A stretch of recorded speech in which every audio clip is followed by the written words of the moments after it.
What's up, everybody? This is Chris with the New to the Game podcast and community. I am solo tonight. Ben is not here. But I just wanted to jump on and talk about something that happened the past couple of weeks, but also today.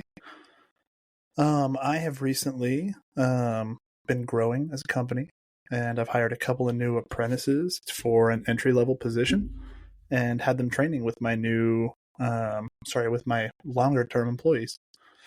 I have two fairly experienced employees, one who's been with the company for 14 years, one who's been with the company for around a year, but picked up the game really quick and is an awesome, hardworking dude.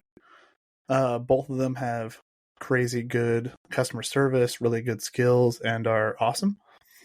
The new apprentices, one of them has been struggling with the physical part of the job.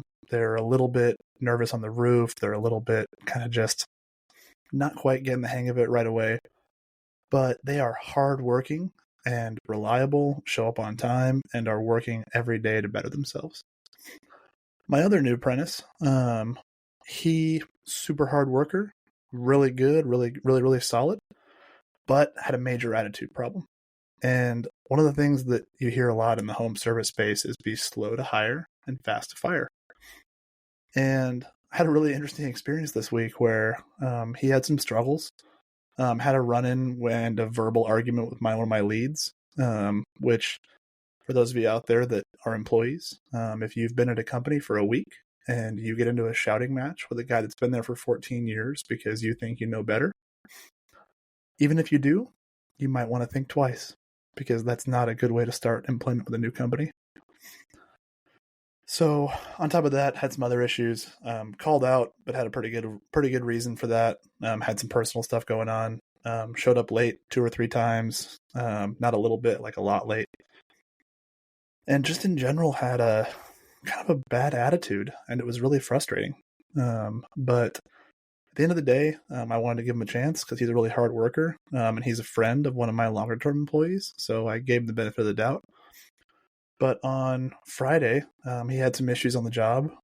We clean roofs in Washington State, and it rains here a lot. It's been dry since he got hired, but we had a really rainy, nasty day. And he got really nervous about putting up a ladder and getting up on a roof on a taller building. Not a steep roof, not something hard to walk on, but just nervous about getting up on the roof. And I made a comment to my lead. I was like, hey, man, if he's going to be nervous about this, I mean, what's he going to do for the rest of the year when it's raining for 9 months out of the year? I mean, how is he going to do this job the rest of the year? And I asked my lead, I was like, is this roof small enough that you just want to let him clock out and sit in the van and we'll bang this out? And my lead didn't think he could get it done solo, so we rescheduled it. But this afternoon, he sent me a text and he quit. And he said that basically accused me of being only caring about production and not caring about safety, and spewed a whole bunch of BS about my other foreman who has been with me for 5 years since I bought the company, but been with the company for 14 years.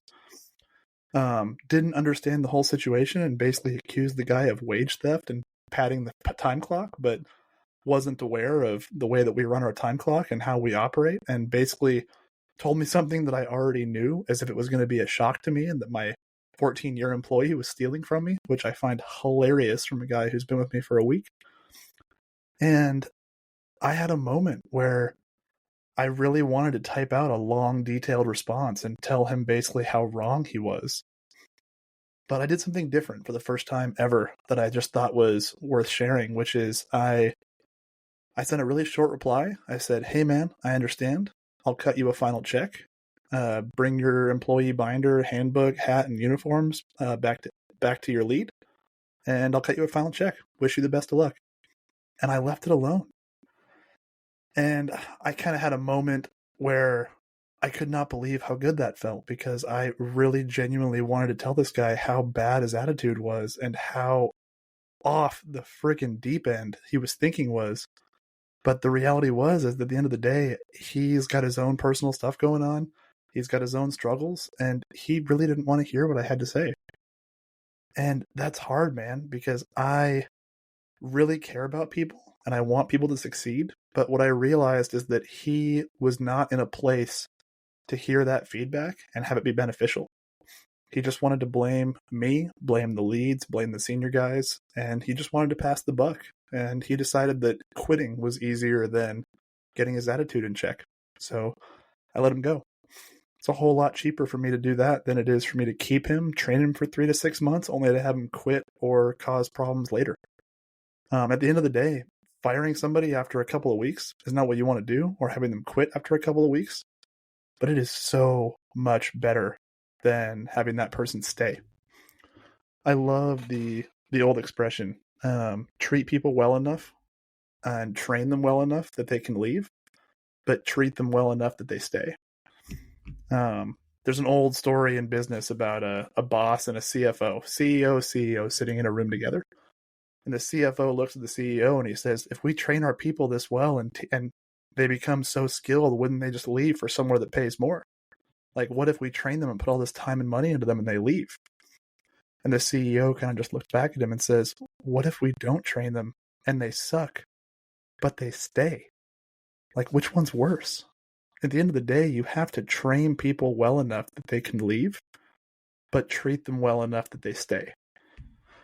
And if you have a person that doesn't have a good attitude and isn't receptive to feedback, doesn't want to get their act together, and they would rather blame others, then you don't want that in your company anyways. And letting them go is less stress, less work, and more beneficial to you long term. And at the end of the day, sometimes that's what has to happen. So if you're at the point in your company where you're hiring employees and you're thinking about this, first of all, do background checks, do interviews, interview previous bosses. I took this guy on the word of one of my leads that he was a good dude, but if I had called this previous employer before I hired him, I would have found out that he had attitude problems at his old job. And I didn't know that until I talked to him. And I also might have realized that he wasn't in a good place and had a lot of personal stuff going on and really wasn't in a place to be a part of a team right now. And I wish him all the best. I don't want any harm or any bad will to him, but he's not a good fit for the company. And the total truth is that I probably would have fired him pretty soon if he hadn't quit. So at the end of the day, it is what it is. That's it for the day.